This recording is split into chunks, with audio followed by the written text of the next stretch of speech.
You are about to witness the game of the century, played in 1956 between 13-year-old Bobby Fischer, who later became the world champion, breaking the winning streaks of the Russians, dominating the game of chess, versus Donald Byrne, a respected chess master.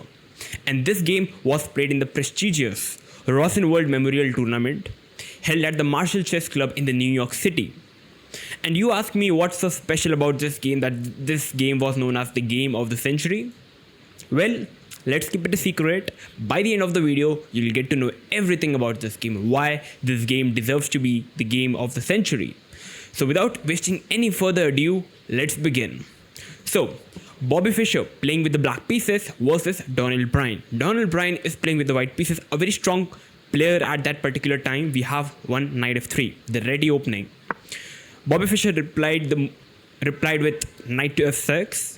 We have c4, the English opening now, and now we have g6 by Fischer.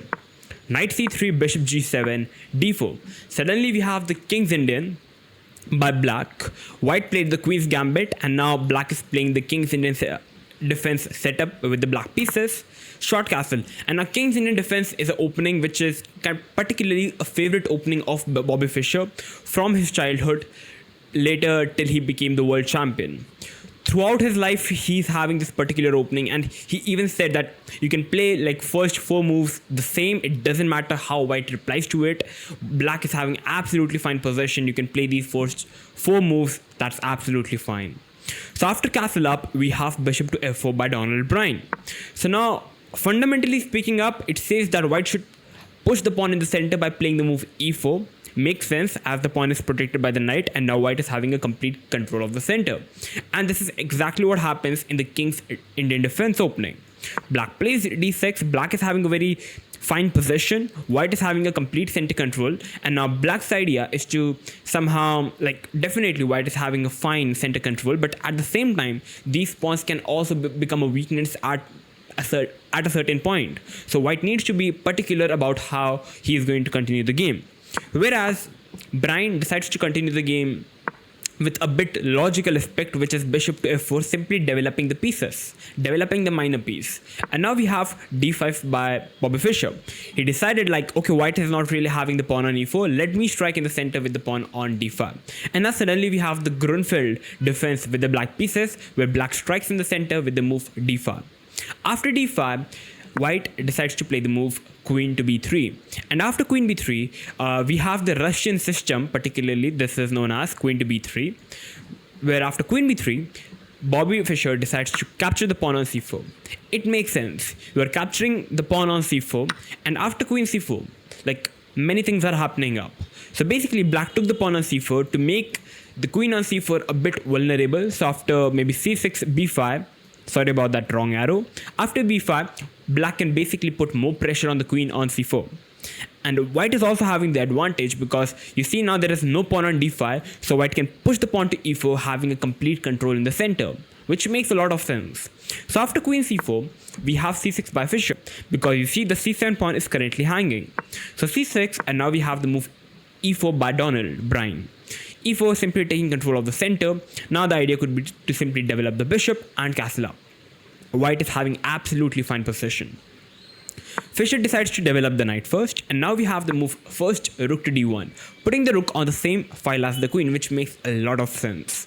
Now I was just wondering what's wrong with the move e5, because e5 is a move which many beginners, even club level players, even strong players, even like Magnus Carlsen would go for.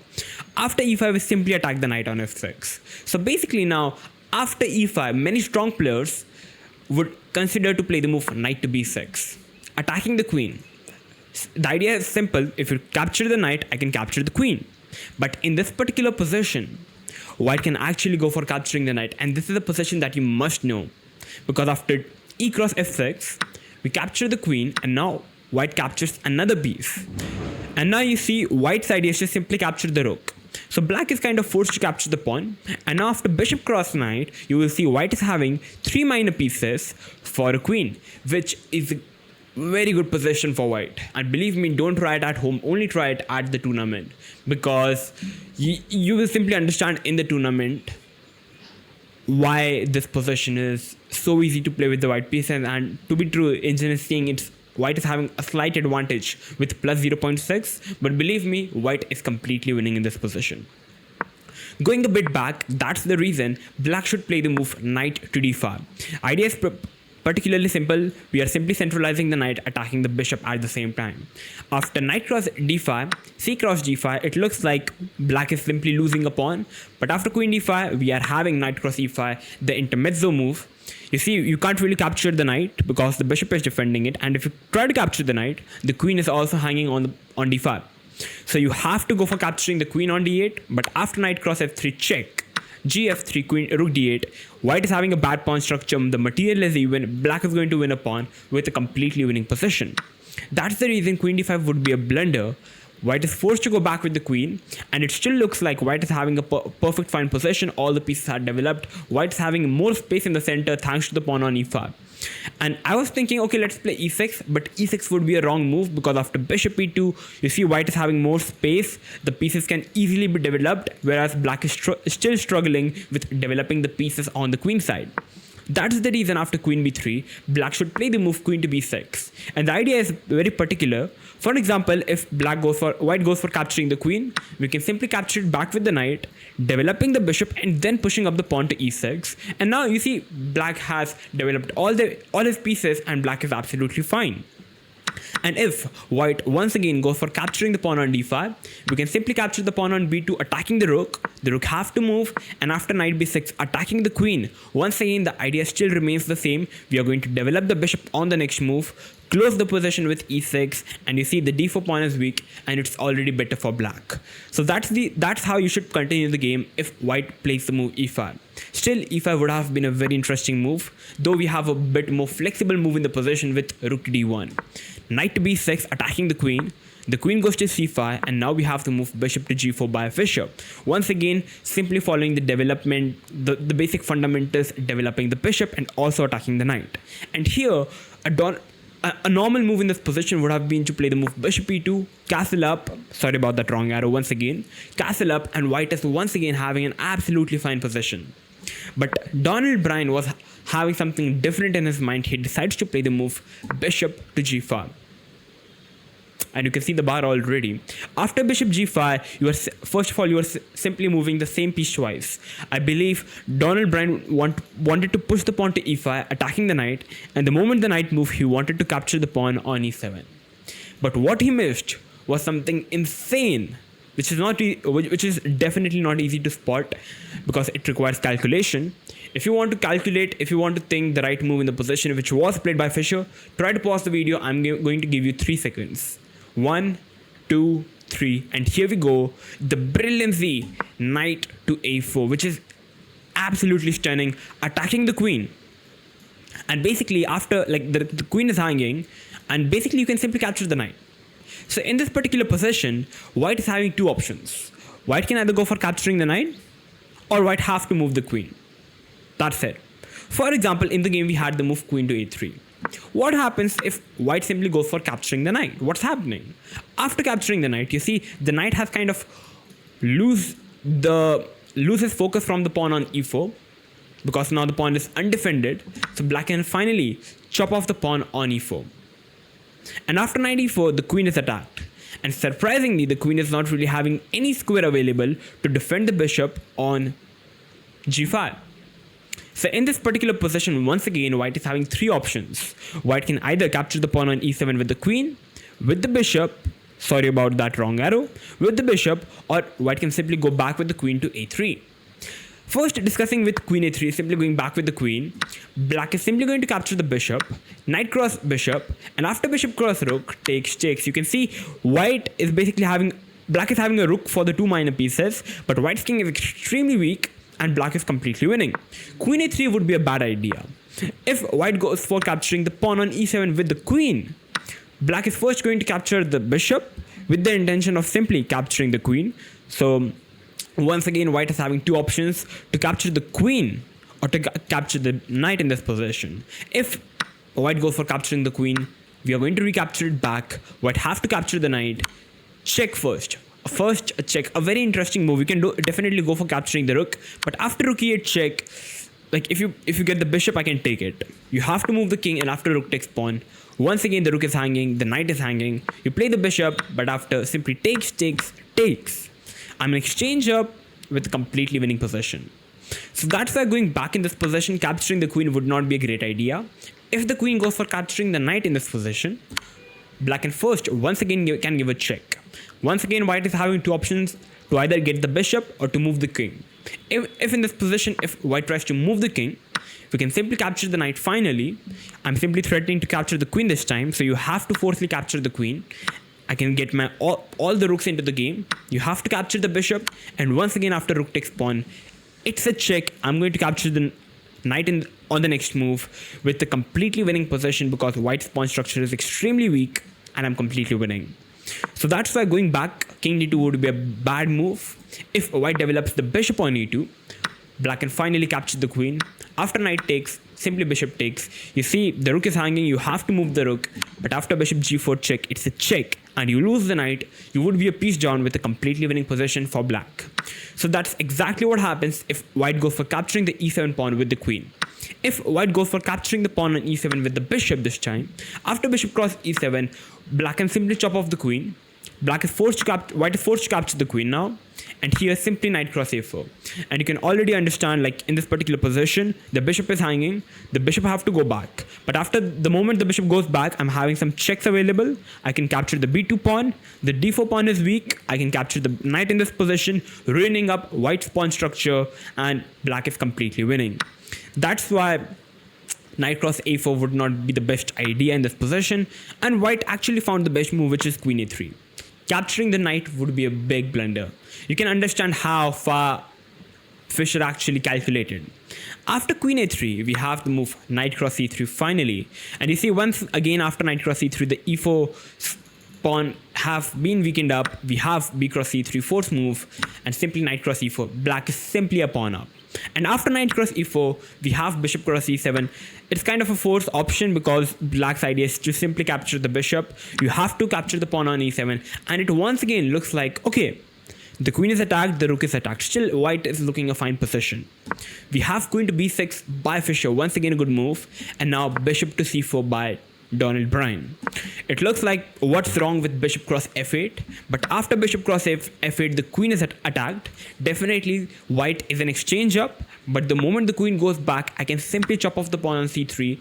You can't take it back because after bishop b4, you are simply losing. The queen is pinned and you're going to lose the queen. And if you don't take, the king is still in the center, the rook is hanging, I'm getting the rook e8 in the game. Believe me, black is completely winning. So bishop cross f8 would not have been the best move. White once again played the best move in the position, which is bishop to c4. After bishop c4, we have the move knight cross c3. Once again, the best move available in the position by Fischer. You see, what's the idea? Basically, Fischer wanted to play the move rook e8. But after rook e8, white can simply castle up. So white would be having a fine position. But after knight cross c3, you see, basically if white tries to capture the knight back in this position, after rook e8, the bishop is finally hanging, and after castle, I can simply chop off the bishop in this position. I'm a pawn up. Positionally speaking, white's d4 pawn is also very weak. Black is completely winning. That's why after knight cross e3, Donald Byrne decides to play the move bishop to c5, going back with the bishop, attacking the queen. But this time we had the move rook to e8, check. Donald Byrne decides to move the king. And after king f1, we had another spectacular move in the position by Fischer, which I believe is the main reason this game was known as the game of the century. You can once again try to pause the video and try to find the best move and the brilliant move available in the position from the black side. 3, 2, 1, and the move is bishop to e6. Wow, just sacrificing the queen. So here white is having a couple of options available. White can go for capturing the queen, or white can go for capturing the bishop, or white can go for capturing the knight. Starting with, in the game we had bishop cross b6. So we are going to start with bishop cross e6, capturing the bishop. But this time we are going to simply have queen to b5, a check. You have to go on g1, that's the fourth move. Knight e2 check, king f1, and now this is a very famous idea. Knight g3 check, the king goes to g1, queen f1 check, sacrificing the queen with a knight e2, and that would be a checkmate, also known as the Philadelphia mate. Going back, bishop cross e6 would have been a force mate. So if white goes for capturing the knight in this position, we have queen cross c5. You see, my idea is to simply capture the bishop now. You have to capture the queen. But after bishop cross c3, once again, black is completely winning after takes. White king can't really be castled yet. The rook is completely blocked. Black is having all his pieces. Black is a pawn up. The c5 pawn is also going to collapse on a couple of moves later, and black is completely winning. So that's why queen cross c3 would have been a bad idea. So finally, white decided to capture the queen. But now we have bishop cross c4 check. The king was forced to go on g1, knight e2 check, king f1. And now a typical theme in chess, which is also known as windmill. Check, knight cross capturing the pawn, giving a check. The king goes back, knight check once again. The king goes back, check. The king is forced to go back. Finally, capturing the bishop, not the rook, but capturing the bishop, attacking the queen and also the rook at the same time. And now in this position, if the queen goes back to defend the rook, knight e2 check, and white simply loses the queen. White had to play the move queen to b4, but now first rook a4 before capturing the rook in this position. Many players would simply go for capturing the rook, which is also fine, but not the best because you lose the bishop. So that's why first rook a4, forcing the queen to move, and now finally capturing the rook. h3, because after h3, you see it's already winning, completely winning for black in this position. So first h3, just making some square for the king to run and trying to open up the rook in this position. We have rook into pawn, king goes to h2, as I said, trying to open up the rook. Knight took another pawn in this position, or you can already sense Fischer is +5 advantage despite being a queen down. Rook goes to e1, we have a rook trade, queen goes to d8 check, bishop f8, and knight takes. So basically, black is having a rook, 2 bishops in this position, and 3 pawns extra. Such compensation against a queen is completely winning for black in this position. And after bishop d5, knight to f3, knight goes to e4, queen b8, and after b5, a very funny thing is, and actually it's amazing at the same time, every piece is actually protected, which is insane. Nothing is hanging, nothing is weak. We have h4, h5, giving no counterplay to white. Knight goes to e5, finally activating the king. King goes back, check. The king goes over here, check. King goes over here, and now we are going to see some beautiful checkmate pattern. Bishop check, the king goes over here, check, check. The king is forced to go on b1, another check. The king is forced to go on c1, and basically Donald Byrne allowed Fischer to checkmate him on the board by playing the move rook to c2. On the move number 41, Donald Byrne got checkmated, and Fischer played a brilliant game in this particular century. That's why this game is known as the game of the century, and definitely this game deserves it. The way Fischer played, a 13-year-old Fischer who later became the world champion, played such an amazing game despite being at such a small age. You can already understand his calculation. Like, with the help of the engine, I'm able to show each and every line in detail. But just imagine being 13 years old, you are calculating all the lines available. Who knows, maybe even more. He calculated everything, and he simply played a phenomenal chess, which later became the game of the century. So how was the game? Make sure to tell me in the comments below. Definitely this game was worth watching, worth analyzing, and I hope that you guys have definitely enjoyed it and definitely learned something. Yeah, so make sure to attack every time you play chess. Always look for some brilliancies available in position, sacrifices available in position, and that's how you play chess. So I definitely hope you guys have enjoyed the analysis, enjoyed the video, and definitely learned something new. If you did, make sure to like, share, and smash that subscribe button. I'm going to see you soon in the next one. Thank you for watching, and bye bye.